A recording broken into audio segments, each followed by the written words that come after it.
So I'm going to call up my next one here, and I'm going to do the satin.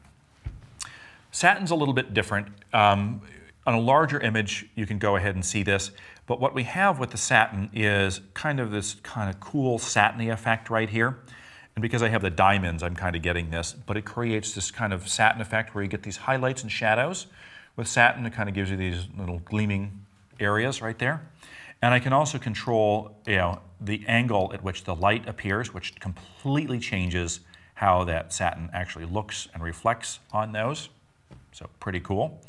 And of course the color for which my shadows are going to be done. So if I do kind of a red here on the purple, you can see how it blends in a little bit more.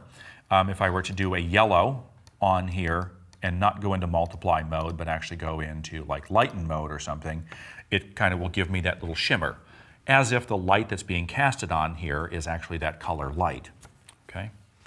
And then of course, we go on the contour. We're just assuming that it's just hitting this at basically the light at an angle until we go in and we do some really cool funky stuff here, and we can just go in and kind of change it all up. In most cases, satin just adds kind of this like soft kind of textural quality to it. It's not like super strong with it, but that's what we have, change the thing. Kind of looks cool, wacky, crazy, funky, right there. Get a whole bunch of stuff. Okay.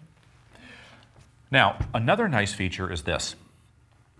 I've gone in and like on my circle and my square up here, I've gone in and I actually created those out of pixels and I physically made them that particular color. Okay? In order to change that color, I would have to go back in and use my hue saturation or my paint bucket tool, and I would have to change that color in a certain way. Well, I made these purple, and because these are a shape layer, I could always go back and double click on the shape layer, and of course I could just change the color, which changes the color of the shape layer, which if you subscribe to my classes, you'll see that.